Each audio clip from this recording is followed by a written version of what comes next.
sama-sama untung di negosiasi, itu mitos apa bukan? Kalau aku bilang bukan. Nah, kita belajar yuk dari cerita berikut ini. Simak terus di video kali ini ya. Jadi guys, cerita yang mau kita bahas kali ini adalah cerita tentang jeruk yang diperebutkan sama dua orang kakak beradik. Jadi ada si kakak dan si adik memperebutkan sebuah jeruk gitu. Jadi alkisah pada suatu saat gitu ya, suatu waktu di satu rumah gitu ada dua orang kakak beradik. Mereka sama-sama kebetulan lagi mau jeruk, lagi pengen jeruk. Dan kebetulan di dalam kulkas hanya ada satu jeruk. Jadi si kakak dan si adik berebut, nggak ada yang mau ngalah gitu. Ada yang pengen jeruknya, terus yang satu juga pengen jeruknya adiknya gitu. Jadi nggak ada yang mau ngalah. Akhirnya mereka berebut dan berantem gitu. Berantemnya lama.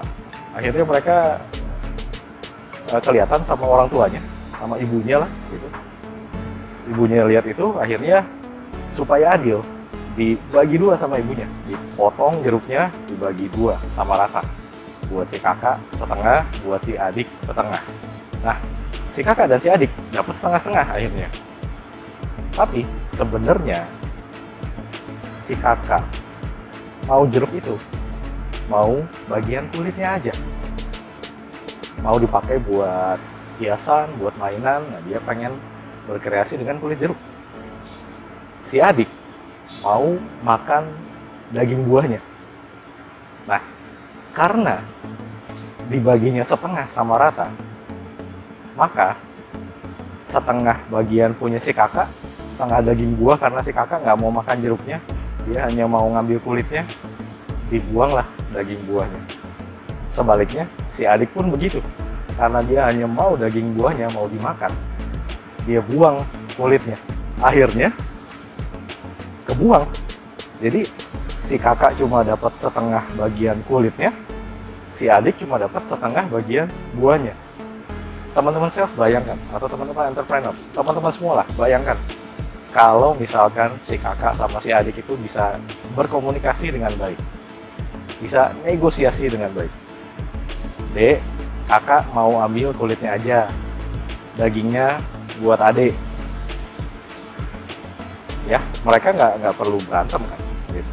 Dan nggak perlu berebut. Akhirnya dibagi dua sama rata oleh ibunya. Akhirnya kebuang gitu setengah bagiannya, dan masing-masing hanya dapat separohnya. Nah, moral of the story is, sebenarnya dalam negosiasi atau dalam dunia sales atau bisnis juga ya, komunikasi itu penting. Jadi gimana kita bisa mengeksplor keinginan orang yang kita ajak bicara atau yang kita ajak negosiasi itu apa gitu. Yang bisa kita provide apa dari situ. Yang akhirnya menurut kita dan dia bisa sama-sama dicari titik tengah yang sama-sama saling menguntungkan. Gitu. Jadi sama-sama mendapat keuntungan dari negosiasi bukan mitos loh ya, teman-teman. Jadi mudah-mudahan teman-teman bisa terinspirasi dari cerita ini, bisa sama-sama belajar, dan semoga selalu bermanfaat ya teman-teman ya. Teman-teman sales dan teman-teman entrepreneur, sekian dulu video hari ini. Semoga sukses selalu. Thank you. Tentang apa? Tentang